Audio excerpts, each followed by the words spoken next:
ऐसे जोश चाहिए। और ये केवल जोश नहीं, मैं भाषण देने नहीं आया। 1.5-2 साल मैक्सिमम 3 साल के भीतर मैक्सिमम भारतवर्ष की भूमि पर इसको लोकार्पित किया जाएगा। और ये जब लोकार्पित किया जाएगा, सनातन विश्वविद्यालय, सनातन यूनिवर्सिटी, जहां हमारे प्राचीन ज्ञान, नॉलेज एंड मॉडर्न साइंस, चाहे वो मेटाफिजिक्स हो, चाहे वो न्यूरो कंप्यूटिंग हो, कुछ भी हो, इन सबको मिक्स करके और यहां की विद्या पद्धति बनाई जाएगी। हमारी, मैं उदयपुर में इनकी मम्मी से मिला था। ये बांसुरी है, बांसुरी स्वराज। सुषमा जी से हमारी 3 बार मुलाकात है, मुझे बहुत प्रेम करती और आज बिटिया उन्हीं के पद चिन्हों पर चलती हुई और भारत माता के लिए काम कर रही है। ये मेरे लिए गौरव का विषय है। तुम्हारे बच्चों को यही तो बरगलाया जाता है कि तुम्हारे यहां विद्या नहीं है, तुम्हारे यहां शिक्षा नहीं है, एकेडमिक क्वालिफिकेशन। नीट के विद्यार्थी ने आत्महत्या कर लिया, नीट टॉपर। अब जरा पूछना चाहिए, भारत को एक बार चिंतन करना चाहिए कि जो नीट में टॉप कर रहा है वो विद्यार्थी तो बड़ा अच्छा रहा होगा, माता पिता अच्छे रहे होंगे, समाज अच्छा रहा होगा। वो कौन सी परेशानियां आ गई जीवन में कि उसे वो आत्महत्या करनी पड़ गई। चार्टर्ड अकाउंटेंसी में 3rd रैंक लाने वाला आत्महत्या कर लेता। बक्सर के डीएम थे आईएएस, इंडियन एडमिनिस्ट्रेटिव सर्विस, भारतीय प्रशासनिक सेवा, पांडे जी। सारे जिले का तनाव नियंत्रण करने का जिम्मा था, पर घर में थोड़ा सा तनाव हो गया और इसी गाजियाबाद में आकर के ट्रेन के नीचे कटकर उन्होंने आत्महत्या कर ली। बताओ महाराज, डीएम, किसी एक जिले के डीएम वो आत्महत्या कर लेते हैं। तो भारत को क्या चिंतन नहीं करना चाहिए? हमारे यहां सदा से 2 विद्या रही, एक जीविका की विद्या, हाउ टू अर्न मनी, और एक जीवन की विद्या, हाउ टू लर्न मनी। पर हाउ टू अर्न मनी मैं को ने छोड़ दिया, पर हाउ टू लर्न मनी हमारे ऋषियों का दिया हुआ विद्या, भारत ने उसको इग्नोर कर दिया। तो भारत के पास कोई उपाय नहीं। जब तक समूल रूप से इस शिक्षा नीति को समाप्त न कर दिया जाए, अमेंडमेंट से काम नहीं चलेंगे। मैं जानता हूं आज निकल सब समाप्त करना पड़ेगा। ये अमेंडमेंट थोड़े थोड़े हो रहे हैं, कुछ काम नहीं करेंगे। कैंसर हो गया, कैंसर में ऐसे छीलने से काम नहीं चलेगा, काटना पड़ेगा। और मैं कभी कभी ताज्जुब करता हूं, चाइना के ऊपर से जापान का जब आधिपत्य समाप्त हुआ तो 1 वर्ष के भीतर चाइना ने अपने देश के एक बिल्डिंग का नाम जापानियों के नाम पर, एक रोड का नाम नहीं रहने दिया, सब मिटा दिया। तो भारत को पता नहीं क्या, हर वर्ष आधा नाम मिटाते हैं। मैं तो कहता हूं ऑर्डिनेंस लाओ और एक बार कहो भारत है, भारत माता के हम संतान हैं, और भारत के लोगों के नाम पर, मैं फिर कहता हूं वीर अब्दुल हमीद टैंक से जितने पाकिस्तान के छक्के छुड़ा दिए उनके नाम पर होना कोई तकलीफ है क्या? मिसाइल मैन के नाम पर होना कोई तकलीफ है क्या? लेकिन भारतीयों के नाम पर हो, क्षेत्रीय जो सूरमा है उनके नाम पर हो, पर ये विदेशियों के नाम पर, आताताइयों के नाम पर, आक्रांताओं के नाम पर। और आपको अभी भी इस देश में एक बहस करनी पड़ती, विचार करना पड़ता है कि ये करूं कि ना करूं। कभी कभी लगता है कि क्या इस देश का निर्णय होगा, क्या इस देश का आगे भविष्य होगा, जहां यह निर्णय करने में इतने समय लग जा रहे हैं कि हमारे देश के वीरों के नाम पर सड़कों के नाम होने चाहिए कि नहीं, हम ये भी नहीं कर पा रहे हैं। इसलिए अब तो समय है। मैं तो कई बार कहता हूं, संत जगे हैं, सदा जगे रहते थे, पर भारत माता के प्रति संतों का प्रेम कुछ ज्यादा ही जगा है। संत जगाए भारत के प्रति, सरकारें भी कुछ अनुकूल लग रही हैं, पर अगर ये समाज पीछे रह गया तो भारत माता का उद्धार होने से वंचित हो जाएगा। एक बार समाज को भी खड़ा होना होगा, पूरा समाज खड़ा होगा, तभी ये काम होगा। केवल सरकारों के ऊपर और संतों के ऊपर हम लोगों को कहते हैं बाबा जी जाओ, जाकर के लोगों को जागृत करो, संतों का काम क्या है, आप भारत बचाओ, धर्म की रक्षा करो। तो हम पूछते हैं दुकान तुम्हारे, मकान तुम्हारे, बांग्लादेश में जले तो जले तुम, और हमें कहते हो हम बचाएं। अरे बोलो, बोलते नहीं। दुकान किसके हैं? हमारे हैं। मकान किसके हैं?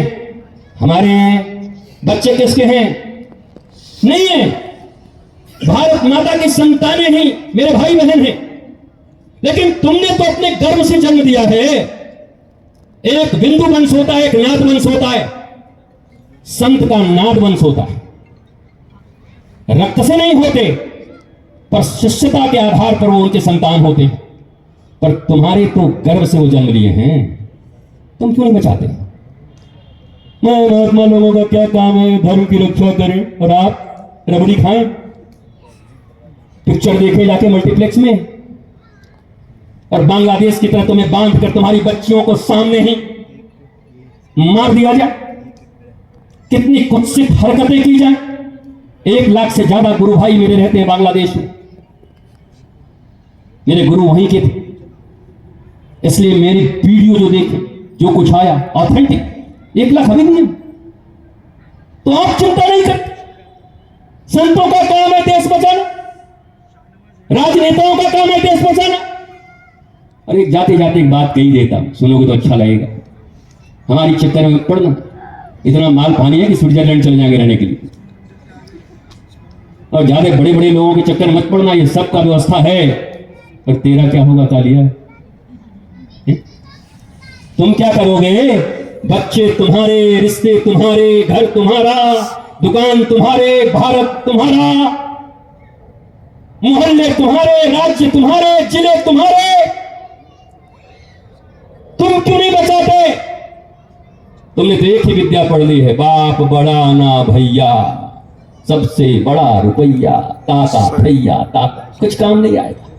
कमाओ, पर अपने गोद में जो तुम्हारे बच्चे अभी खेल रहे हैं, मैं देख रहा हूं, उधम कर रहे हैं, इधर उधर दौड़ रहे हैं। 20 साल के बाद इनकी रक्षा का उपाय किया आपने? तो काय की मां बनी हो और काय के पिता बने हो। जन्म दे दिया मरने के लिए, जन्म दे दिया समाप्त होने के लिए, घुट घुट के जीने के लिए।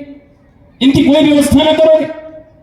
ये पूछेंगे, उस दिन गाली देंगे कि मेरे माता पिता के रहते तक तो भारत का पुनर्निर्माण हो सकता था, भारत जग सकता था। हमारे माता और पिता इतने अज्ञानी कि 15, 20 साल, 25 साल के बाद क्या होगा, हम बच्चों की उन्होंने चिंता नहीं की।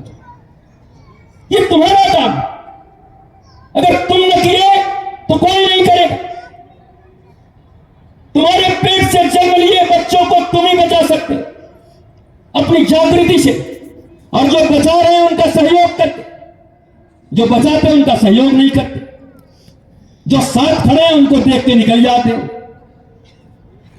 इनको सब चाहिए अपने घर में, एलन मस्क चाहिए, बिल गेट्स चाहिए। पर कोई साधु संत या समाज के लिए काम करने वाला हो तो पड़ोसी का बच्चा हो जाए। विवेकानंद पड़ोसी के घर पैदा हो, एलन मस्क के घर में पैदा हो, ये तो इनकी सोच है। और फिर भी भारत बचने का ये सपना देखते, भारत बचेगा। मैं आपसे निवेदन करने आया, मुझे सनातन विश्वविद्यालय बनाने के लिए आपसे कोई सहयोग नहीं चाहिए। मेरे गुरु ने मुझे इतना धन दिया है, किसी भारतवर्ष में हजारों एकड़ भूमि में 3 वर्ष के भीतर, मैंने कहा कैम्ब्रिज, हार्वर्ड और ऑक्सफोर्ड, यहां के लोग भी वीजा लगा करके, और अगर भारतवर्ष के सनातन यूनिवर्सिटी में पढ़ने ना आए तो कहना 3 साल पहले आकर के कोई बाबा झूठ बोल के चला गया, संत झूठ बोल के चला गया। वो यूनिवर्सिटी जहां प्राचीन और आधुनिकता का संगम होगा। आधुनिक क्या है? जो जीवन को बचाए। आधुनिकता तो यही ना, जीवन बचाए। कि आधुनिकता केवल जींस फाड़ के पहनना आधुनिकता है? जींस फाड़ दिया, यहां छिदवा लिया, यहां छिदवा लिया, यहां कान में बाल खड़ा करवा लिया, स्पाइक्स करवा लिया, इसको cool cool. You are not cool, you are fool. अपने माता पिता से पहले पूछो जा करके कि कूल हो कि फूल हो। वो बेचारे मर रहे हैं तुम्हारी जिंदगी देख करके। ये कूल होना नहीं है।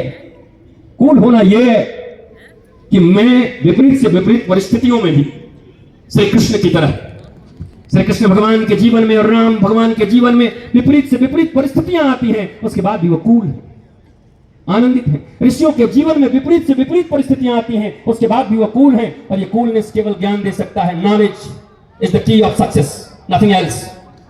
इसको समझ लो अच्छे से। केवल ज्ञान तुम ज्ञान नहीं चाहते, तुम धर्म के नाम पर भी केवल इधर उधर की बातें करते हो, तुम ज्ञान की बात कभी नहीं करते। लोगों के छाती में आग लगी थी, ये संत लोग क्या कर रहे हैं, वहां शिक्षा निकेतन बना रहे हैं, वहां पर स्कूल क्यों नहीं बना रहे हैं, वहां पर विद्यालय क्यों नहीं बना रहे हैं। अरे इसी भारतवर्ष की भूमि पर आओ गया एक संत जो दुनिया का सबसे बड़ा विश्वविद्यालय बना रहा है। अब तो ठोको ताली, अब तो बजाओ ताली, और अब तो आओ सामने। तुम कहते थे केवल मंदिर बना रहे हैं, अब तो बना रहे हैं। अब भी बिल में घुसे हुए वो लोग, ये कर रहे हैं, कोई चंदा लेके भाग ना जाए। तब मैंने घोषणा किया चंदा नहीं चाहिए, बस केवल तुम्हारी जागृति चाहिए, तुम्हारा जागरण। हाँ भैया सनातन विश्वविद्यालय बन रहा है, मेरी भावनाएं उसके लिए शुभ हैं, और मैं विश्वास करता हूं कि शुभ कामनाएं बहुत काम करती हैं। मनोकामना तो कभी किसी की पूर्ण नहीं होती, पर शुभ कामना किसी की अधूरी भी नहीं रहती। इसलिए हमारे वृंदावन में एक बहुत बढ़िया वृक्ष है जिसका नाम है शुभकामना वृक्ष। और मैं चाहता हूं कि आज इस हनुमान जी के मंदिर में हनुमान जी आप में से किसी की मनोकामना पूर्ण न करें, बल्कि सबकी शुभकामना को पूर्ण कर दे। सुभक्तों की जो कामना हो वो पूर्ण होनी चाहिए। मनोकामना तो खतरनाक भी हो सकती है, मनोकामना तो कई की तरह हो सकती है कि भगवान ही को भेज दे वनवास में। तो ऐसी मनोकामना पूर्ण न हो। मस्त रहिए, स्वस्थ रहिए, आनंदित रहिए, कथाओं में जाइए, सुनिए, पर कुछ अपने बच्चों के ऊपर भी उसका प्रभाव पड़े। तब एक बैठे रहते हैं, बोला महाराज जी मैंने 101 कथा सुन लिया। अच्छा क्या बन गया, क्या हो गया तुम्हारा? 101 कथा सुन लिए तो कुछ बना? इसी रामचरितमानस में लिखा हुआ है, प्रात काल उठ के रघुनाथा, मातु पिता गुरु नावहि माथा, नावहि माथा। अब हाथ उठाओ, अरे मत उठाओ, सच बोलना। हनुमान जी के मंदिर के सामने बैठे हो, हनुमान जी को मैंने कह दिया है जो झूठ बोले उसका बहुत गड़बड़ हो जाएगा महाराज। क्या तुम्हारे बच्चे प्रातः काल उठ करके दंडवत हो करके पहले माँ को, फिर पिता को, फिर गुरु को, गोविंद को प्रणाम करते? एक को हाथ उठाओ। ठीक है महाराज, एक उठाया, जय हो तुम्हारी। बाकी नहीं, राम कथा तो बहुत सुन रहे हो, टीवी में देख भी रहे हो, देवनिका और कौन से बहुत देख रहे हो। क्या हुआ?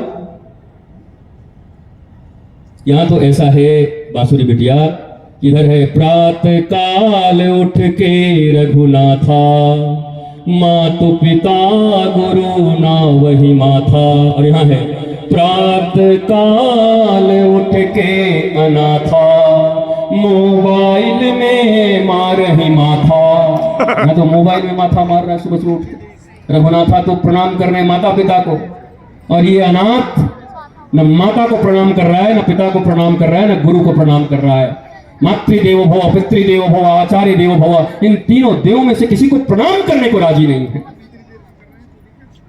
नमन करने को राजी नहीं है, नतमस्तक होने को राजी नहीं है। उसके बाद भी कह रहे हैं ओ बहुत रामायण कथा हमने सुनी है। क्या सुने? क्या मतलब हुआ आपके इस रामायण का? इसलिए मैं कहता हूं केवल कथाओं को सुनने से नहीं होगा, बल्कि हमारे घर में वो उतर जाए, वो बात आ जाए। और हम सब भी कम से कम भारत में ही पढ़ाएं अपने बच्चों को। एक चलते चलते अंतिम बात जो मुझे समझ में नहीं आई वो आप समझा देना। हर व्यक्ति नौकरी सरकारी खोजता है, और बच्चों को पढ़ाना अगर होगा तो कहां पढ़ाएगा? टीचर क्या बनना चाहते हैं हमारे घर में लोग? प्राइवेट की सरकारी? सरकारी। अब बच्चों को कहां पढ़ाना चाहते हैं? Public school. ये रिश्ता क्या कहलाता है? ये आपके चिंतन के लिए है, जरा चिंतन करेंगे।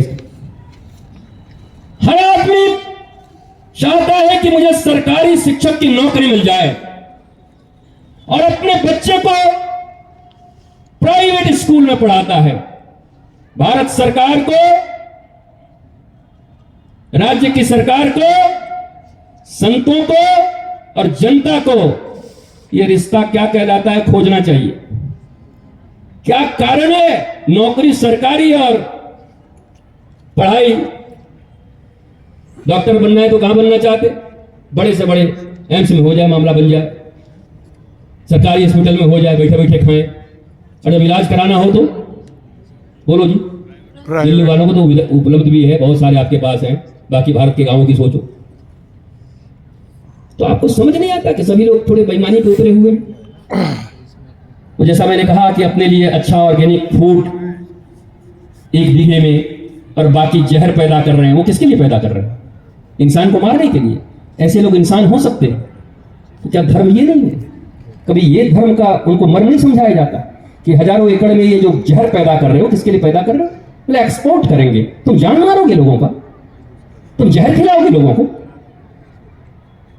तो जहां ह्यूमन वैल्यूज इतने गिर चुके हों, वहां धर्म की बात करना थोड़ा कठिन तो जरूर है। पर न कारखाने में तूती की तरह आते जाते और बोलते रहना चाहिए। मैं शिखा का धन्यवाद देता हूं, बेटी को, वो मुझे धन्यवाद दे रही है कि आप मेरे कहने पे आ गए।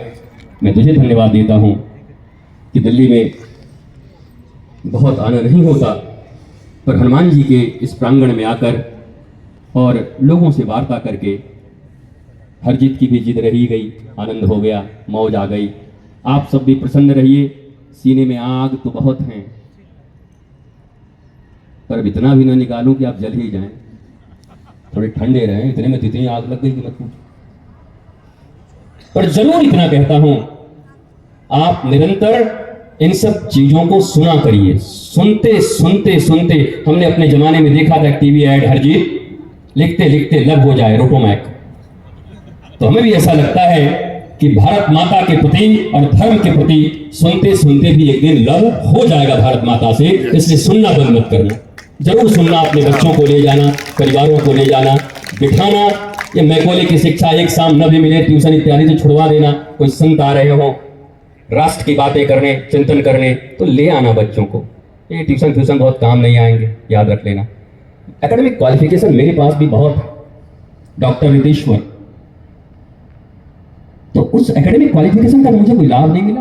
मेरे गुरु ने मुझे जो आध्यात्मिक ज्ञान दिया, आत्मिक ज्ञान दिया, आज मैं उससे मस्त हूं। ब्लिसफुल लाइफ जी रहा हूं। How to live a blissful life. जीवन में आनंदित कैसे हो, ज्ञान ये कर देता है। इसलिए ज्ञान बहुत जरूरी है। और चलते चलते जरूर याद रखिएगा, हनुमान जी के मंदिर में जाइएगा तो उनको भी एक ये चौपाई रोज सुनाया करिएगा जाकर। क्या? जय जय जय हनुमान गोसाई, कृपा करो गुरुदेव की नाई, गुरुदेव की नाई। जिनके जीवन में गुरु न होंगे, याद रखना, हनुमान जी के सामने यही प्रार्थना करना, हनुमान जी ही किसी के भीतर प्रेरणा बनकर बैठकर तुम्हारे गुरु के रूप में तुम्हारे द्वार पर किसी दिन उपस्थित हो जाएंगे और तुम्हारा जीवन भी मंगलमय हो जाएगा। क्योंकि ये हनुमान चालीसा में लिखा हुआ है, जय जय जय हनुमान गोसाई, कृपा करहु मम्मी की नाई, पापा की नाई, डीएम की नाई, सीएम की नाई, ना भैया गुरुदेव की नाई। कृपा करना हो हनुमान जी तो गुरु की तरफ कृपा करो। मस्त रहिए, स्वस्थ रहिए, आनंदित रहिए। एक बार श्री धाम वृंदावन जरूर आइए। उस वृंदावन धाम में भी बिहारी जी के पास में इतने बड़े क्षेत्र में, जहां पूरा वृंदावन मुंबई बन गया, दिल्ली की इमारतें बन गई, वहां आज भी एक जगह ऐसा है जहां हजारों दीपक रोज संध्या को जगमगाते हैं। लाइट्स नहीं है उस जगह पर। आज भी 5000 वर्ष प्राचीन विधा, यमुना जी का रज और संध्या की गोधुरी बहारिया की आरती। एक बार जो गया वो वहीं का होकर रह गया। वृंदावन के सब जितने भी संत हैं वो कहते हैं कि वृंदावन में अगर वृंदावन कहीं है तो लाडली निकुंज वन की आरती में हमें वृंदावन देखने को मिलता। तो आकर कभी वो आरती भी कर लेना। हम रहे न रहे कोई फर्क नहीं पड़ता, वो निरंतर चलती है। हम कहीं प्रवास में रहे देश में, पर आप जरूर जाना और जाकर आरती का दर्शन कर लेना। स्वस्थ रहिए, मस्त रहिए, प्रसन्न रहिए, आनंदित रहिए, आह्लादित रहिए। अपने बच्चों से 10 एक्टर का नाम पूछा करिए, 10 राजनेताओं का नाम पूछा कीजिए, उसके साथ साथ 10 प्राचीन वैज्ञानिक जो हमारी महर्षि थे उनका भी नाम पूछ लेना, और जो 10 आधुनिक वैज्ञानिक हैं, साइंटिस्ट, उनका भी नाम पूछ लेना। शायद ये चूचू के मुरब्बे बन जाएंगे, ये नहीं बताते हैं। तो ये शिक्षा का स्तर यहां तक ले जाना है कि वो भी जान रहे हो। आर्यभट्ट कौन, ब्रह्मगुप्त कौन, अगर शेक्सपियर की बात आई तो फिर कालिदास कौन, और दोनों के लिटरेचर सामने रख देना। तो बहुत सारी बातें हैं, पर प्रणाम करता हूं। मस्त रहिए, स्वस्थ रहिए, आनंदित रहिए। एक बार हमको कोई बोल रहा था, अरुण, कि गुरुजी आप 5-7 बार बोल के तब छोड़ते हो मस्त रहिए, स्वस्थ रहिए। हम कि आजकल दुनिया में तो हर आदमी कह रहा है मर जाओ, बर्बाद हो जाओ। एक तो बंदा बैठा है जो 10 बार बोलता है मस्त रहिए, स्वस्थ रहिए, आनंदित रहिए, प्रसन्नचित्त रहिए, भारत माता के लिए, सनातन के लिए, संस्कृति के लिए और अपने बच्चों के लिए जीवन यापन करिए। चलते चलते बस एक लाइन, गुरु वचनों को रखना संभाल के, एक एक वचन में गहरा राज है। हो जिसने जानी है महिमा गुरु की, उसका डूबा कभी ना जहाज है। बीज पड़े और अंकुर न फूटे, ऐसा कभी नहीं हो सकता। कर्म करे और फल ना भोगे, ऐसा कभी नहीं हो सकता। कर्म करने में तो होशियार है, फल भोगने में बड़ा ही लाचार है। ओ जिसने जानी है महिमा गुरु की, उसका डूबा कभी ना जहाज है। दीप जले और अंधेरा मिटे ना, ऐसा कभी नहीं हो सकता। ज्ञान सुने और विवेक न जागे, ऐसा कभी नहीं हो सकता। जिसकी रोशनी से रोशन जहान है, मेरे गुरु भी कितने महान हैं। हो जिसने जानी है महिमा गुरु की, उसका डूबा कभी ना